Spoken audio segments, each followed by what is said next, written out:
दोस्तों, कहते हैं बेटी की शादी किसी पिता के लिए खुशी नहीं, एक इम्तिहान होती है। वो अपने सपनों से ज्यादा बेटी की मुस्कान के लिए जीता है, हर पैसा जोड़ता है, हर उम्मीद सजाता है, सिर्फ एक दिन के लिए जब उसकी लाडली दुल्हन बनेगी। लेकिन सोचिए, अगर उसी दिन जब महफिल सजी हो, मेहमान बैठे हों, अचानक रिश्ता टूट जाए, तो उस पिता के दिल पर क्या बीतेगी? उसकी आंखों का गर्व पल भर में शर्म और आंसुओं में बदल जाए। वो दर्द शब्दों में नहीं, बस महसूस किया जा सकता है। आज की कहानी शालिनी की टूटी सगाई लेकिन अटूट हिम्मत, एक ऐसी बेटी की दास्तान है जिसने दुनिया को दिखा दिया कि रिश्ते टूटने से जिंदगी नहीं टूटती। ये कहानी दिल छू जाएगी। तो दोस्तों, वीडियो को लाइक करें, शेयर करें और चैनल स्टोरी बाय पप्पू को सब्सक्राइब जरूर करें। तो चलिए कहानी को शुरू करते हैं। सुबह के 6 बजे का समय था। दिल्ली की सर्द भोर में जब कोहरा सड़कों पर पसरा हुआ था, शालिनी की मां सरोज रसोई में चाय का पानी चढ़ा रही थी। लकड़ी की मेज पर रखा पुराना रेडियो धीमी आवाज में भजन बजा रहा था। घर में एक अजीब सी खलबली थी।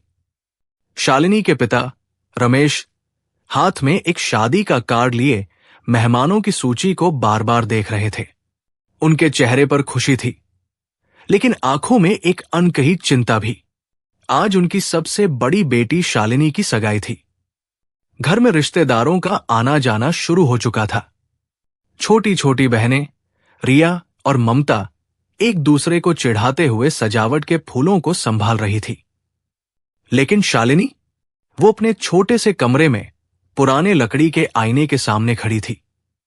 शालिनी ने हल्के नीले रंग का लहंगा पहना था, माथे पर छोटी सी बिंदी, कानों में चांदी की बालियां और गले में मां की दी हुई पतली सी माला। वो सुंदर लग रही थी, लेकिन उसकी आंखों में वो चमक नहीं थी जो एक नई जिंदगी की शुरुआत से पहले होनी चाहिए। उसकी मुस्कान बनावटी थी, जैसे वो कुछ छिपा रही हो। उसके दिल में एक तूफान सा उठ रहा था, एक सवाल जो बार बार उसके मन को कुरेद रहा था। क्या मैं इस रिश्ते के लिए तैयार हूं? क्या मैं वाकई इस रिश्ते को निभा पाऊंगी? शालिनी एक साधारण मध्यम वर्गीय परिवार से थी। पिता रमेश दिल्ली के एक सरकारी दफ्तर में क्लर्क थे। उनकी तनख्वाह इतनी थी कि घर चल जाता, लेकिन सपनों को पंख लगाने के लिए हमेशा थोड़ी कमी रहती। मां सरोज एक घरेलू महिला थी, जिन्होंने अपनी जिंदगी बच्चों को पालने और घर संभालने में बिता दी। शालिनी 3 बहनों में सबसे बड़ी थी। बचपन से ही वो पढ़ाई में तेज थी। जब वो 5वीं कक्षा में पहली बार स्कूल में अव्वल आई थी, तो रमेश ने उसे गोद में उठाकर कहा था, तू मेरी शान है बेटी, तुझे दुनिया में बड़ा नाम करना है। वो पल शालिनी के लिए आज भी एक खजाना था। स्कूल के बाद शालिनी ने दिल्ली विश्वविद्यालय से अंग्रेजी साहित्य में स्नातक किया और फिर बीएड पूरा किया। इसके बाद वो दिल्ली के बाहरी इलाके में एक छोटे से निजी स्कूल में शिक्षिका बन गई। तनख्वाह ज्यादा नहीं थी, महज 18,000 रुपए महीना। वो बच्चों को पढ़ाने में खुशी महसूस करती थी। हर सुबह जब वो स्कूल जाती तो उसका सीना गर्व से चौड़ा हो जाता। मां अक्सर कहती, बेटी, दहेज से नहीं, अपने गुणों से अपनी पहचान बनाना। शालिनी ने हमेशा इस बात को दिल से लगाया। जनवरी की एक ठंडी दोपहर थी। शालिनी स्कूल से लौटी तो देखा कि ड्राइंग रूम में कुछ अनजान चेहरे बैठे हैं। पिता ने मुस्कुराते हुए कहा, शालिनी, ये अक्षय के माता पिता है। अक्षय ने MBA किया है और अब नोएडा में अपने परिवार का कारोबार संभाल रहा है। शालिनी ने चुपचाप नमस्ते की। उसकी आंखें नीची थी। उसे कुछ समझ नहीं आ रहा था।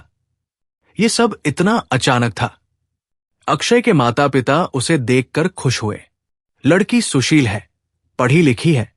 अक्षय की मां मंजू ने कहा। मुलाकातें बढ़ी। अक्षय और शालिनी की 1-2 बार बात हुई।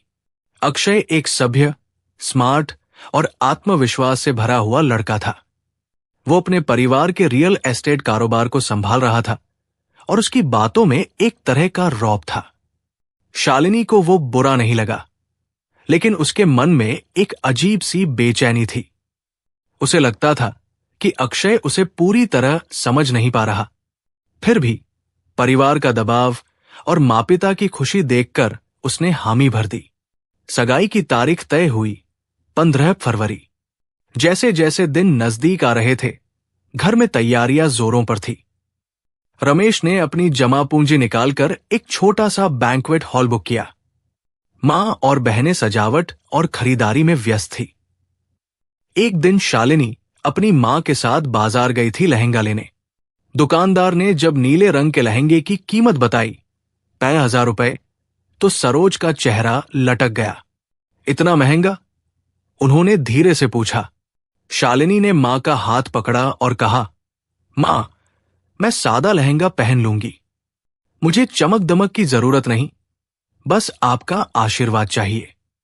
तभी दुकान में खड़ी एक अधेड़ उम्र की महिला, जो शायद अक्षय की रिश्तेदार थी, ने तंज कसते हुए कहा, देखो कितना समझदार बन रही है, लेकिन क्या ये लड़की हमारे जैसे अमीर घर में एडजस्ट कर पाएगी? शालिनी ने यह सुना, लेकिन कुछ नहीं बोली। उसने बस मां की हथेली को और कसकर पकड़ लिया। उसका दिल तेजी से धड़क रहा था, लेकिन उसने अपनी भावनाओं को दबा लिया। 15 फरवरी को पूरा घर रोशनी से जगमगा रहा था। हॉल में मेहमानों की भीड़ थी। रिया और ममता ने फूलों की मालाएं बनाई थी और मंडप को सजाया था। रमेश ने अपनी जिंदगी की कमाई का बड़ा हिस्सा इस समारोह में लगा दिया था। अक्षय का परिवार भी पहुंच चुका था। मंजू और उनके पति विनोद अपने रिश्तेदारों के साथ हॉल में सबसे आगे बैठे थे। पंडित मंत्र पढ़ रहे थे। शालिनी तैयार होकर हॉल में आई। नीला लहंगा, सादी सी ज्वेलरी और चेहरे पर एक हल्की मुस्कान। वो सचमुच एक परी जैसी लग रही थी। मेहमान उसकी तारीफ कर रहे थे, लेकिन तभी कुछ ऐसा हुआ जिसने सबके होश उड़ा दिए। सगाई की रस्म शुरू होने वाली थी। पंडित ने दोनों परिवारों को मंडप पर बुलाया। अक्षय और शालिनी एक दूसरे के सामने खड़े थे। तभी विनोद ने हाथ उठाकर कहा, 1 मिनट, हमें कुछ कहना है। हॉल में सन्नाटा छा गया। रमेश ने घबराते हुए पूछा, जी क्या बात है? अक्षय खड़ा हुआ। उसकी आवाज में एक ठंडापन था। मैं इस रिश्ते को आगे नहीं बढ़ा सकता। हॉल में जैसे बम फट गया। शालिनी के पिता का चेहरा सफेद पड़ गया। ये क्या कह रहे हो बेटा? ये कोई मजाक नहीं है। रमेश की आवाज कांप रही थी। अक्षय ने बिना किसी हिचक के कहा, मुझे कल पता चला कि शालिनी एक छोटे से स्कूल में पढ़ाती है। 18,000 की नौकरी हमारे परिवार के स्टैंडर्ड से मेल नहीं खाती। हमारा बिजनेस बड़ा है और हमें ऐसी बहू चाहिए जो हमारे स्तर की हो। शालिनी की मां सरोज फर्श पर बैठ गई। उनकी आंखों से आंसुओं की धार बह रही थी। रमेश का चेहरा गुस्से और अपमान से लाल हो गया। मेहमानों में खुसुर फुसुर शुरू हो गई। कोई कह रहा था, शायद दहेज कम दिया होगा। कोई बोला, लड़की में कोई कमी होगी। मंजू ने लड़की से कहा, हमारा बेटा लंदन से पढ़कर आया है, क्या आप चाहते हैं कि वो एक मिडिल क्लास लड़की से शादी करे? शालिनी सब सुन रही थी। उसका दिल तेजी से धड़क रहा था, लेकिन वो चुप रही। उसकी छोटी बहन रिया ने उसका हाथ पकड़ा, जैसे उसे हिम्मत देना चाहती हो। तभी शालिनी ने धीरे से अपना दुपट्टा संभाला और मंडप के बीच में खड़ी हो गई। सबकी नजरें उस पर टिक गई। उसने अक्षय की ओर देखा और शांत लेकिन दृढ़ स्वर में कहा, आज आपने मेरा नहीं, अपने संस्कारों का अपमान किया है। जिस लड़की को आप स्टैंडर्ड से नाप रहे हैं, वो हर दिन दर्जनों बच्चों का भविष्य संवार रही है। मैं अपनी मेहनत से अपनी पहचान बनाती हूं, न कि किसी के नाम या दौलत से। अफसोस, आप जैसे लोग सिर्फ चमक देख सकते हैं, रोशनी नहीं। हॉल में खामोशी छा गई। अक्षय की मां कुछ कहना चाहती थी, लेकिन शब्द उनके गले में अटक गए। शालिनी ने एक बार अपने माता पिता की ओर देखा और फिर चुपचाप हॉल से बाहर चली गई। उस रात घर में सन्नाटा था। मेहमान लौट चुके थे। रमेश छत पर अकेले बैठे थे, चुपचाप। सरोज रसोई में बैठकर रो रही थी। शालिनी अपनी मां के पास गई और उनका सिर अपनी गोद में रखकर चुपके से उनके आंसू पोंछने लगी। मां, मैं ठीक हूं, आप रोइए मत। रमेश ने शालिनी को छत पर बुलाया। उनकी आंखें लाल थी। बेटी, मैंने तुम्हारे लिए जो सपने देखे थे वो सब। उनकी आवाज भर्रा गई। शालिनी ने उनके कंधे पर हाथ रखा और कहा, पापा, मेरी कीमत किसी के नाम से नहीं, मेरी मेहनत से तय होगी। मैं आपको निराश नहीं करूंगी। उस रात शालिनी सो नहीं पाई। वो अपने कमरे में बैठी उस नीले लहंगे को देख रही थी जो अब दीवार पर टंगा था। उसके मन में सवाल उठ रहे थे, क्या मैंने कुछ गलत किया? क्या मेरी मेहनत, मेरा आत्मसम्मान किसी के लिए मायने नहीं रखता? लेकिन फिर उसने अपने आप से एक वादा किया, अब मैं खुद को उस मुकाम पर ले जाऊंगी जहां मुझे किसी की पसंद बनने की जरूरत नहीं पड़ेगी। मैं अपनी मिसाल खुद बनूंगी। अगले दिन शालिनी ने अपने स्कूल से 6 महीने की छुट्टी ली। उसने यूजीसी नेट की तैयारी शुरू कर दी। घर में पैसे की तंगी थी, इसलिए उसने पड़ोस के बच्चों को ट्यूशन पढ़ाना शुरू किया। दिन में वो बच्चों को पढ़ाती, रात में अपनी किताबें खोलकर बैठती। कई बार रात के 2 से 3 बजे तक वो पढ़ाई करती। सुबह उठकर मां के साथ रसोई में काम करती। मोहल्ले में लोग ताने मारते, वही लड़की है ना जिसकी सगाई टूट गई, अब क्या करेगी ये? लेकिन शालिनी ने इन बातों को अनसुना कर दिया। उसका एकमात्र लक्ष्य था खुद को साबित करना। एक दिन ट्यूशन के बाद एक छोटी बच्ची, काव्या, ने उससे पूछा, दीदी, आप इतनी मेहनत क्यों करती हैं? शालिनी ने मुस्कुराकर कहा, क्योंकि मैं चाहती हूं कि तुम जैसी हर बच्ची को पता चले कि मेहनत से कुछ भी हासिल किया जा सकता है। काव्या की मासूम मुस्कान ने शालिनी को और हिम्मत दी। 2 साल बाद 2027 में शालिनी ने यूजीसी नेट का एग्जाम क्लियर किया। उसकी मेहनत रंग लाई। वो दिल्ली के एक प्रतिष्ठित सरकारी स्कूल में पीजीटी, पोस्ट ग्रेजुएट टीचर, बन गई। उसकी तनख्वाह अब 60,000 रुपए महीना थी। ये उसके लिए एक नई शुरुआत थी। लेकिन शालिनी यही नहीं रुकी। उसने अपने सपनों को और ऊंचा उड़ान दी। उसने एक इंटरनेशनल स्कूल में लेक्चरर की नौकरी के लिए आवेदन किया।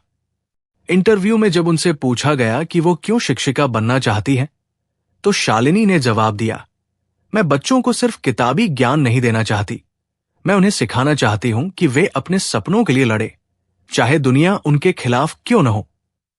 उसकी बातों ने बोर्ड को प्रभावित किया और उसे नौकरी मिल गई। अब शालिनी की तनख्वाह 1.2 लाख रुपए महीना थी। वो अपने परिवार को आर्थिक रूप से सहारा देने लगी। रमेश और सरोज की आंखों में अब गर्व था। उनकी बेटी ने न सिर्फ अपनी जिंदगी बदली, बल्कि उनके लिए भी एक नया संसार रच दिया। 2028 में शालिनी को दिल्ली के विज्ञान भवन में राष्ट्रीय शिक्षक सम्मान के लिए चुना गया। वो best teacher of the year award की विजेता थी। उस दिन मंच पर खड़े होकर जब उसने अपनी कहानी सुनाई, तो पूरा ऑडिटोरियम तालियों से गूंज उठा। शालिनी ने कहा, जिस दिन मेरी सगाई टूटी, मैंने खुद से एक रिश्ता जोड़ा। मैंने ठान लिया था कि मेरी पहचान मेरे काम से होगी, न कि किसी के नाम से। समारोह के बाद लोग शालिनी से मिलने के लिए लाइन में लगे थे। कुछ सेल्फी ले रहे थे, कुछ ऑटोग्राफ मांग रहे थे। तभी भीड़ में एक चेहरा दिखा, अक्षय। उसका चेहरा थका हुआ था, चश्मा टूटा हुआ और हाथ में कुछ फाइलें। वो शालिनी की ओर बढ़ा। शालिनी, तुम बहुत बदल गई हो, उसने धीरे से कहा। शालिनी ने मुस्कुराकर जवाब दिया, बदली नहीं, बस खुद को पहचान लिया। अक्षय ने झिझकते हुए कहा, मुझे उस दिन का बहुत अफसोस है, मैं घमंड में था। तुम्हें देखकर आज समझ आया कि सच्ची कीमत दौलत में नहीं, जज्बे में होती है। शालिनी ने उसकी आंखों में देखा और कहा, अक्षय, अगर तुमने उस दिन मेरा हाथ थामा होता तो शायद मैं यहां तक नहीं पहुंचती। तुमने मेरा रास्ता साफ किया, इसके लिए शुक्रिया। शालिनी की कहानी अब दिल्ली के गलियारों में गूंज रही थी। लोग उसे एक प्रेरणा के रूप में देखने लगे।